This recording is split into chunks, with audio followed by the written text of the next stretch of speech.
수요 저녁 예배 우리 주신 하나님의 말씀은 신약성경 사도행전 1장 4절에서 14절까지의 말씀입니다. 신약성경 187쪽입니다. 사도행전 1장 4절에서 14절까지의 말씀입니다. 사도행전 1장 4절에서 14절까지 말씀을 저와 여러분이 한 절씩 교독하겠습니다. 여러분이 먼저 4절 말씀 읽겠습니다. 시작. 사도와 함께 모이사 그들에게 분부하여 이르시되 예루살렘을 떠나지 말고 내게서 들은 바 아버지께서 약속하신 것을 기다리라. 요한은 물로 세례를 베풀었으나 너희는 몇 날이 못되어 성령으로 세례를 받으리라 하셨느니라. 그들이 모였을 때에 예수께 여쭈어 이르되 주께서 이스라엘 나라를 회복하심이 이때니까 하니 이르시되 때와 시기는 아버지께서 자기의 권한에 두셨으니 너희가 알 바 아니요 오직 성령이 너희에게 임하시면 너희가 권능을 받고 예루살렘과 온 유대와 사마리아와 땅 끝까지 이르러 내 증인이 되리라 하시니라. 이 말씀을 마치시고 그들이 보는 데 올려져 가시니 구름이 그를 가리어 보이지 않게 하더라. 올라가실 때 제자들이 자세히 하늘을 쳐다보고 있는데 흰옷 입은 두 사람이 그들 곁에 서서 이르되 갈릴리 사람들아 어찌하여 서서 하늘을 쳐다보느냐. 너희 가운데서 하늘로 올려지신 이 예수는 하늘로 가심을 본 그대로 오시리라 하였느니라. 갈라몬이라 하는 산으로부터 예루살렘에 돌아오니 이 산은 예루살렘에서 가까워 안식일에 가기 알맞은 길이라. 들어가 그들이 유하는 다락방으로 올라가니 베드로, 요한, 야고보, 안드레와 빌립, 도마와 바돌로메, 마테와 및 알페오의 아들 야고보, 셀로신 시몬, 야고보의 아들 유다가 다 거기 있어 여자들과 예수의 어머니 마리아와 예수의 아들과 더불어 마음을 같이하여 오로지 기도에 힘쓰더라. 아멘. 같이 기도하겠습니다. 거룩하신 주님, 저희가 흠이 없고 순전하여 어그러지고 거스러진 세대 가운데서 하나님의 흠없는 자녀로 빛으로 나타내게 하시며 이제 저희가 일어나 빛을 발하게 하시며 하나님의 영광이 저희 위에 항상 임하게 하여 주시옵소서. 주님을 섬기는 일을 이 세상의 모든 부하보다 더 귀한 것으로 여기게 하옵소서. 주님을 아는 지식을 어떤 지식보다 더 귀히 여기게 하여 주시옵소서. 주님만으로 만족하며 하늘의 뜻을 이 땅 가운데서 이루는 삶을 살도록 역사해 주시옵소서. 이 저녁에도 우리에게 부어주실 하나님의 말씀을 기대하고 소망합니다. 주님의 말씀을 받아들이도록 우리의 마음을 준비해 주옵소서. 우리를 잠잠케 하옵시고 주님의 말씀만이 들려지도록 역사하여 주시옵소서. 들려지는 그 말씀에 우리가 아멘하게 하시고 그 말씀 따라 복받는 능력의 삶 살도록 붙들어 주시옵소서. 우리에게 말씀하여 주시는 예수님의 이름으로 기도합니다. 아멘. 아멘. 저번 주 말씀을 통해서 우리는 떠나지 말고 기다려라 말씀하시는 하나님의 음성을 들었습니다. 왜 우리가 떠나지 말고 기다려야 합니까? 우리의 힘으로 우리의 능력으로 세상을 살아갈 수 없기 때문입니다. 오직 성령으로 충만해야 하기 때문입니다. 오늘 본문은 이제 주님께서 제자들을 떠나시면서 증인의 사명을 주시고 재림의 약속을 주시는 장면이 기록되어져 있습니다. 그 약속의 성취를 바라보며 땅끝까지 가서 복음을 전하라는 것입니다. 복음을 전할 때 너희의 힘으로 해서는 안 되고 성령으로 충만해야 한다고 말씀하시면서 예루살렘 떠나지 말고 성령을 기다려라 다시 말씀하십니다. 부활하신 예수님께서 승천하시기 전에 제자들과 나온 대화의 주제는 두 가지입니다. 첫 번째는 하나님의 나라입니다. 사실 예수님께서 선포하셨던 메시지의 핵심은 단연코 하나님의 나라입니다. 예수님께서는 부활하신 후 40일 동안 제자들과 함께 지내시면서 하나님의 나라가 몰고 올 변화에 대해서 이야기해 주었습니다. 그리고 두 번째는 성령 강림입니다. 구약은 하나님의 나라, 즉 메시아가 통치하는 공의와 평화의 왕국이 도래하면 하나님께서 성령을 물붓듯이 쏟아 부어주실 것이라고 예언했습니다. 그러니까 하나님의 나라, 하나님께서 통치하신 나라의 가장 큰 특징은 남녀노소를 불문하고 누구나 다 하나님의 영으로 가득 채워진다는 것입니다. 그러니까 예수님께서는 제자들에게 하나님의 나라와 성령 충만에 대해서 계속해서 말씀하셨습니다. 그런데 제자들의 관심은 예수님과는 다른 곳에 있었습니다. 6절 말씀입니다. 그들이 모였을 때 예수께 여쭈어 이르되 주께서 이스라엘 나라를 회복하심이 이때니까 하니.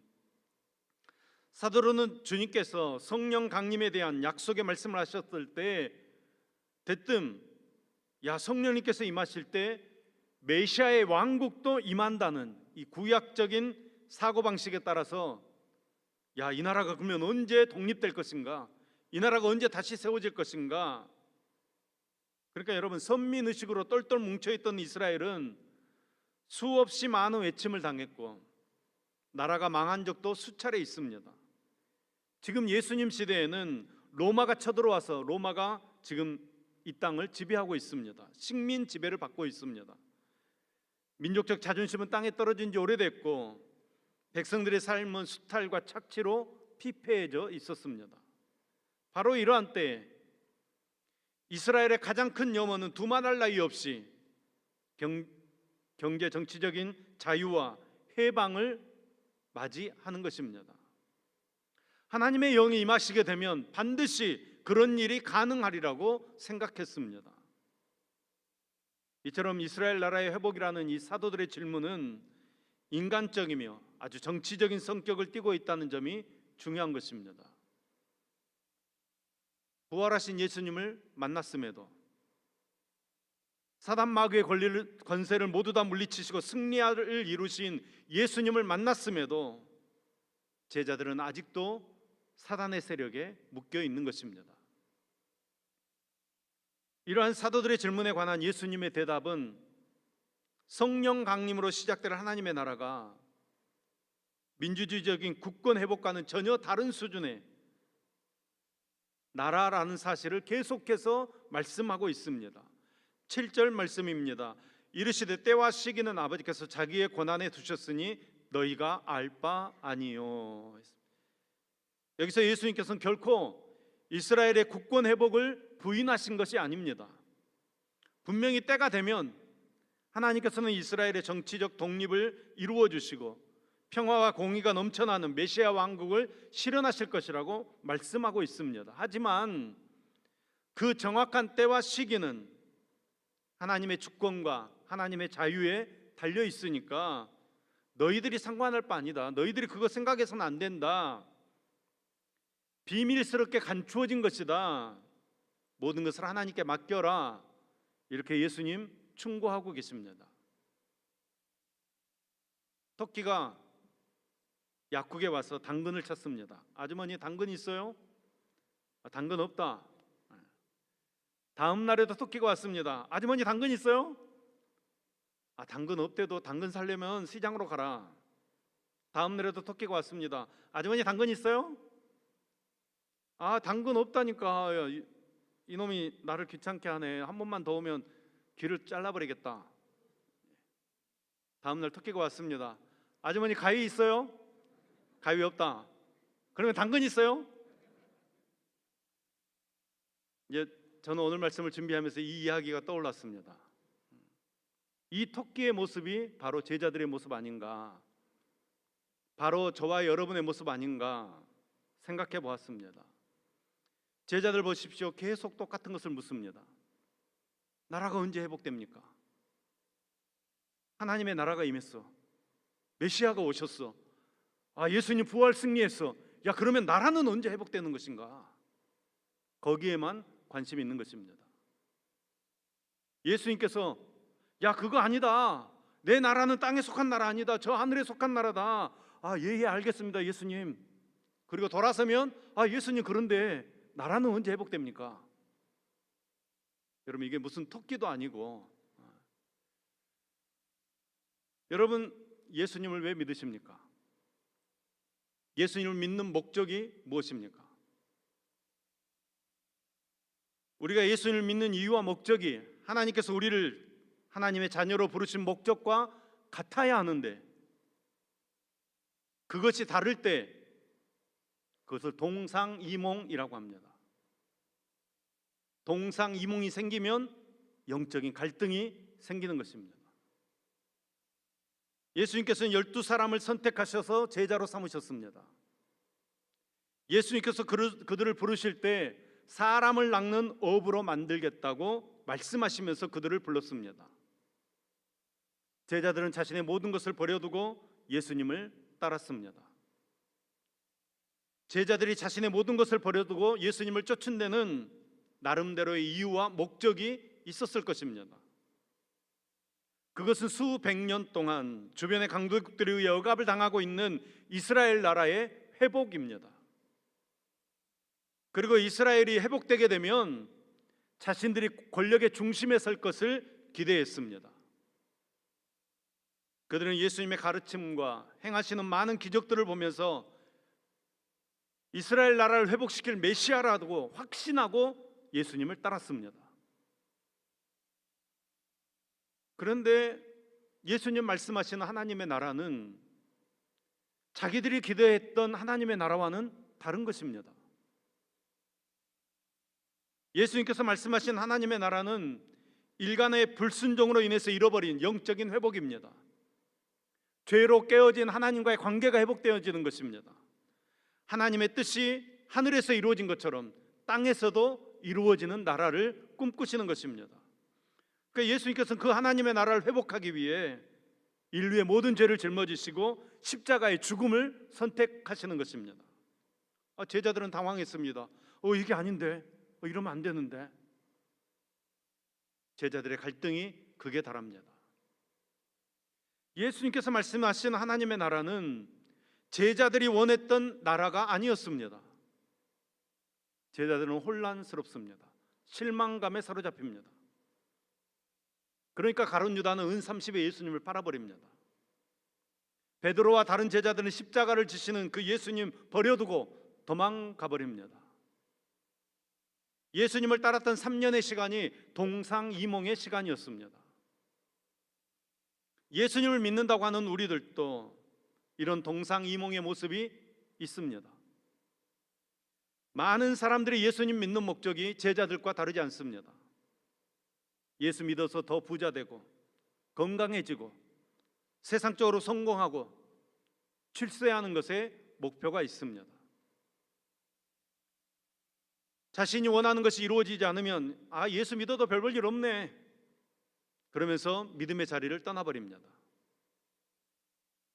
하나님께서 예수님을 이 땅에 보내주신 것은 우리를 부자로 만들고 우리를 건강하게 만들고 세상에서 출세하려는 그것이 목적이 아닙니다. 하나님께서 우리들에게 주시는 복은 하나님의 나라를 위해서 쓰시기 위해 우리들에게 주어지는 은사들입니다. 하나님께서 예수님을 이 땅에 보내주신 궁극적인 목적은 우리를 하나님의 자녀, 하나님의 백성으로 세우시기 위함입니다.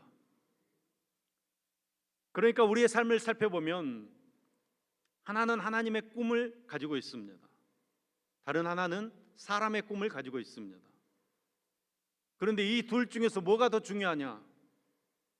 무엇을 중요시 여기면서 사는가? 여러분, 이것이 오늘 말씀의 포인트입니다. 그래서 먼저 주님의 나라와 주님의 의를 구하자, 하나님의 통치가 내 마음과 내 가정과 우리 교회와 일터와 열방 가운데 이루어지도록 그분을 먼저 구하자.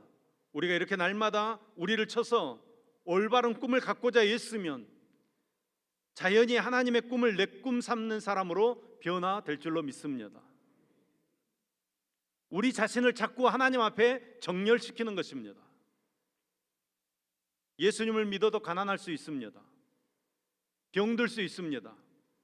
세상에서 실패할 수도 있습니다. 또 부할 수도 있고 건강할 수도 있고 성공할 수도 있습니다.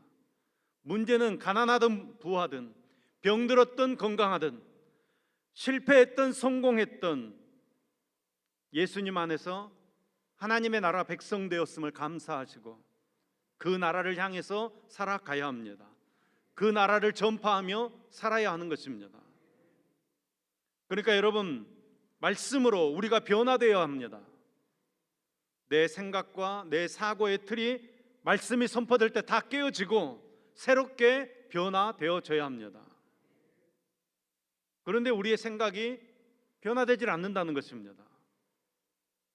성령님께서 우리 가운데 역사하시려면 우리가 변화될 준비가 되어 있어야 합니다.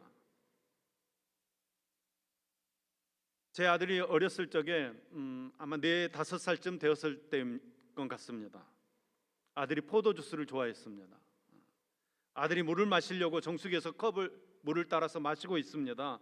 그런데 제가 이제 포도주스를 먹으려고 냉장고에서 포도주스를 꺼내는데 컵에 따르려고 이렇게 하는데 아들이 자기 컵에 담겨있던 물을 그냥 바닥에 쏟았습니다. 왜 쏟았겠습니까? 포도주스 달라고.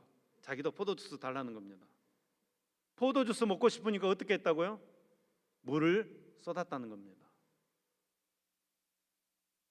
여러분, 내 영혼을 가득 채우고 있는 내 생각, 내 가치관, 내 경험, 내 노력 다 쏟아 버리셔야 합니다.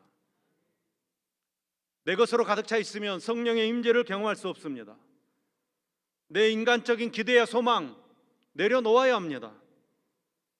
복음이나 하나님의 나라는 사람의 생각과 사람의 계획, 사람의 판단에 의해서 진행되어지는 것이 아닙니다. 또 그렇게 되어서도 당연히 안 되는 것입니다. 그 나라를 힘있게 이끌어 가시는 분은 성령님이십니다. 그럼에도 성령님께서는 철저하게 하나님의 말씀과 하나님의 뜻과 또 함께 예수 그리스도의 십자가를 따라 역사하시는 하나님이십니다. 사람의 정욕과 그 사람의 욕심을 실현하려고 하는 시도를 그치셔야 합니다. 절대로 성령님께서 그곳에 함께 하시지 않습니다. 7절 말씀입니다. 이르시되 때와 시기는 아버지께서 자기의 권한에 두셨으니 너희의 알 바 아니요. 여러분, 이것은 이스라엘의 회복 그것뿐만 아니라 모든 하나님의 다스림의 역사 속에서 지켜야 할 우리 모두의 순종의 약속입니다. 여러분, 내 권한이 아닙니다. 내 뜻이 아닙니다. 내 때가 아닙니다. 내 시기가 아닙니다. 오직 아버지의 뜻입니다. 아버지의 권한입니다. 아버지의 시간입니다. 그래서 우리는 기다려야 합니다. 하나님께서 임재하실 때까지. 그런데 우리는 조급합니다. 빨리 뭔가 눈에 보이는 효과가 나타나야 합니다. 성령 받아 역사하심이 내 눈에 보이도록 나타나기를 원합니다. 여러분, 예수 믿은 지 오래됐어도 정말 내가 성령 받았는가 궁금할 때가 생깁니다. 여러분, 성령 받으셨습니까? 성령으로 충만하십니까? 이렇게 물으면 답하기 곤란할 때가 있습니다. 저만 그런 것 같은데 저만 그런 거 아니죠? 답하기 곤란할 때가 있습니다. 여러분, 왜 그렇습니까? 성령 충만함 받았다는 것을 어떤 신비적인 체험과 어떤 신비적인 현상과 연관지어서 생각하기 때문입니다. 그래서 나는 방언 못하는데 나는 예언 못하는데 그러면 나는 성령 받지 않은 것인가? 이렇게 불안해하는 사람들이 많이 있습니다. 그런데 아닙니다. 만약 저와 여러분이 성령 받지 못했다면 우리는 예수님을 나의 구주로 영접할 수가 없는 것입니다. 내가 회개가 필요한 죄인이라는 사실을, 나는 잃어버린 존재였다는 사실을 알지 못했을 것입니다. 성령님께서 역사하지 않았더라면 저와 여러분은 이 하나님의 이 말씀들을 단 한 줄도 받아들이지 못했을 것입니다.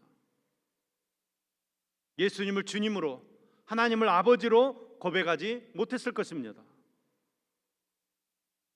그러므로 여러분, 일단 안심하셔야 합니다. 우리는 다 성령 세례 받은 줄로 믿습니다. 다시 묻습니다. 여러분, 예수님을 구주로 믿으시죠? 아멘. 예수님을 그리스도, 나의 왕이라고 고백한 분들은 이미 성령 받으신 것입니다. 할렐루야. 여러분, 예수를 믿어도 성령 충만하게 예수 믿는 성도와 그렇지 못한 성도는 완전히 다릅니다. 교회도 성령 충만한 이들이 모인 교회와 그렇지 않은 교회와 분위기가 완전히 다릅니다. 성령 충만한 교회, 성령님께서 함께 하시는 교회는 역동적입니다. 예배가 다릅니다. 기도가 뜨겁습니다. 성도들이 남다른 분위기를 가지고 있습니다. 특별히 사고가 긍정적입니다. 하나님을 향한 기대감이 있습니다. 계산이 교회의 결정을 이끌어가지 않습니다. 믿음이 교회의 결정을 이끌어갑니다. 어디 교회 이야기를 하고 있는 것입니까? 바로 우리 광주 성안교회 이야기를 하고 있는 것입니다. 아멘. 정말로 우리 하나님께서 광주 성안교회를 충분히 사랑해 주셔서 성령을 부어주시기를 기대하시고 우리들의 예배 때마다 그 하나님을 초대하시고 그분의 이끄심과 도전하심을 제한하지 않는 교회로 세워질 수 있기를 축복합니다. 옆 사람과 이렇게 인사 나눕니다. 성령을 정말로 충만히 사모합니다. 다시 한번 반대편 사람에게 성령 충만을 정말로 기도합시다. 아멘. 우리 다 같이 큰 소리로 우리 모두를 축복하면서 반드시 성령 충만을 잊게 되시기를 소망합니다. 아멘. 성령 충만을 잊게 되기를 소망합니다. 아멘. 우리가 사도행전을 열면서 가장 먼저 기억하려고 하는 것은 여기에 나오는 이 모든 교회들이 성령의 역사를 현실로 체험했던 교회들이라는 것입니다. 성령님께서 실제 하시는 교회들이었습니다. 성령님께서 일하시는 교회였습니다. 여러분, 이것이 신약의 교회입니다. 근데 여러분, 제 말을 잘 들으십시오. 이상한 교회 아닙니다. 어떤 특별한 교회가 아닙니다. 성령 충만한 교회의 모습이 평범한 교회의 모습이었다는 것입니다. 성령의 임재와 역사하심은 당연한 것입니다. 여러분, 오늘 또 그 성령님께서 우리 안에 일하고 계시는 줄로 믿습니다. 여러분, 그 성령님의 일하심을 간절히 사모하시기 바랍니다. 간절히 구하시기 바랍니다. 여러분, 축복합니다. 사도행전에서 나온 그 믿음의 역사가 저와 여러분의 역사 되기를 소망합니다. 그 성령님께서는 오늘 또 말씀하십니다. 오늘 또 실제하십니다. 그 성령님께서 오늘 또 우리의 영혼을 소생시켜 주시고 병자들을 일으켜 주시고 낙심된 자로 다시 새 소망을 얻게 하시고 우리들 가운데 깨어진 관계의 벽들, 그 담들이 다 무너지게 하시고 회복시켜 주시고 살려서 세우는 교회로 이끌어 가실 줄로 믿습니다. 그렇게 역사하는 교회가 있다는 것입니다. 그 교회는 성경에 나온 어떤 특별한 교회가 아니라는 것입니다. 오늘 우리 가운데 존재하는 평범한 교회가 그런 교회 되어져야 한다는 것입니다. 우리 강주 성안교회는 특별한 교회 아닙니다. 정상적인 교회, 성령 충만한 교회 되어져야 한다는 것입니다. 그러므로 여러분, 오늘부터 여러분의 교회를 향한 기대치를 한 차원 높이셔야 합니다. 기대하는 것입니다. 우리가 소망하는 것입니다. 성령님께서 일하시는 것을 당연한 것으로 알아서 그분을 더 많이 인정하고 성령님께서 행하실 일을 우리가 실제로 목도하면서 가슴 벅차게 찬양하고 뜨겁게 기도하고 목이 터져라 복음을 전하는 그런 교회 되기를 기대하시기 바랍니다. 성령 하나님께서 이 시간 아멘하며 소원한 저와 여러분을 보시고 우리 교회를 성령 충만한 성도로, 성령 충만한 교회로 다시금 세워주실 줄로 믿습니다. 할렐루야, 아멘. 8절 말씀입니다. 오직 성령이 너희에게 임하시면 너희가 권능을 받고 예루살렘과 온 유대와 사마리아와 땅끝까지 이르러 내 증인이 되리라 하시니라. 아멘. 예수님께서 우리 한 사람 한 사람이 예수님의 위대한 비전을 함께 세워나가기를 원하십니다.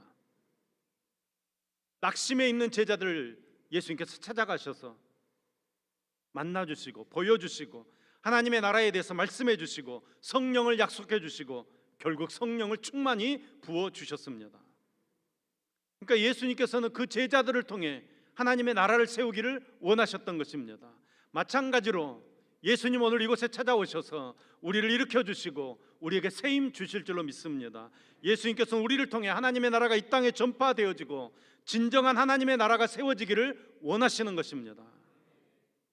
그 시작은 우리가 증인의 삶을 사는 것입니다. 우리가 예수 그리스도를 증거할 때 우리가 주님의 관심에 동참하는 것이고 주님의 기쁨에 동참하는 것이고 주님의 뜻을 이루는 삶을 살게 되는 것입니다. 주님께서는 제자인 우리들이 사역을 하면서 믿음으로 감당하시기를 원하십니다. 우리에게 아주 작은 믿음만 있어도 역사가 일어날 줄로 믿습니다. 어떤 어려워 보이는 사역일지라도 다 감당할 수 있도록 예수님께서 우리를 붙들어 주실 줄로 믿습니다. 그런 믿음이 있다면 그 일을 이루기에 앞서서 먼저 우리 안에 변화가 일어나야 합니다. 내 뜻을 포기해야 합니다. 내 생각을 포기해야 합니다. 내 자존심 포기해야 합니다. 내 뜻을 다 포기하고 하나님의 뜻을 붙잡는 변화가 일어나기를 소망합니다. 우리는 교회의 성장과 교회의 부흥을 혼동할 때가 많이 있습니다. 이제 하나님께서 하시는 일을 기대하면서 우리 강주성황교회가 부흥되기를 소망합니다. 우리는 부흥을 꿈꾸는 것입니다. 우리는 성장을 꿈꾸지 않습니다. 그동안 교회 성장학자들이 많이 나오면서 세계 많은 교회들이 부흥이라는 말 대신에 성장이라는 말을 사용했습니다. 성장해야 된다. 그런데 여러분, 침체된 오늘의 교회를 되돌아보십시오.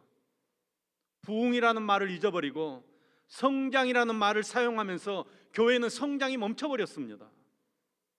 영적 침체에 빠져버렸습니다. 여러분, 초대교회는 성장한 것이 아니라 부흥하는 교회였습니다. 루터와 칼빈의 종교개혁은 점진적인 성장이 아니라 단결적인 부흥이었습니다. 요한 웨슬레의 감리교 운동과 미국의 대각성 운동은 결코 성장이 아니었습니다. 다시 부흥하는 것입니다. 부흥은 여러분 성령 충만한 교회가 가지는 특징입니다. 성령의 역사는 물론 점진적일 때도 있지만 폭발적인 부흥을 가져오는 것입니다. 하박국 3장 2절 말씀입니다. 여호와여, 내가 주께 대한 소문을 듣고 놀랐나이다. 여호와여, 주는 주의 일을 이 수년 내에 부흥하게 하옵소서. 이 수년 내에 나타내시옵소서. 아멘. 주님의 뜻이 우리 교회 가운데 나타날 줄로 믿습니다. 주님의 뜻이 우리 교회 가운데 이루어질 줄로 믿습니다. 그것이 부흥입니다. 우리 모든 성도들이 성령이 충만해야 하고 성령의 가르침과 인도하심에 순종해야 하고 또 성령의 열매를 맺을 수 있어야 합니다. 매일매일 성령의 능력을 체험하고 성령과 함께 걸어갈 수 있어야 합니다.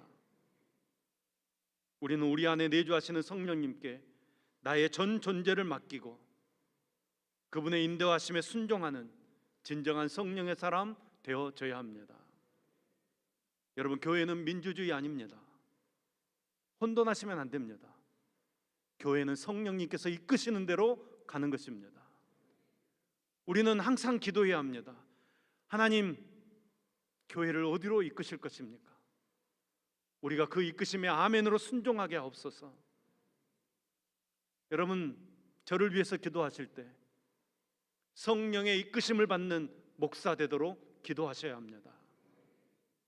여러분, 주님의 비전과 상관없이 주님의 뜻과 상관없이 내 욕심 채우기 위해서 목회하는 사람 얼마나 많은지 모릅니다. 여러분, 그렇게 되면 안 됩니다. 그렇게 되면 교회는 망합니다. 하나님의 뜻이 우리 교회 가운데 이루어지기를 소망합니다.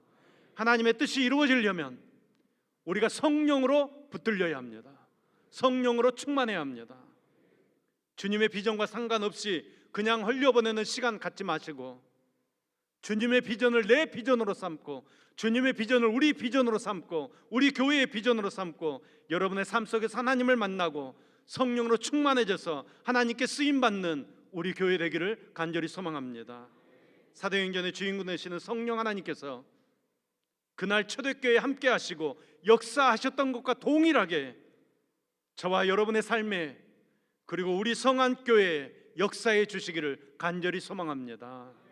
여러분, 그런 교회 될 수 있도록 우리가 더 열심히 기도하시, 더 열심히 나를 벌릴 수 있어야 합니다. 나를 쏟아낼 수 있어야 합니다.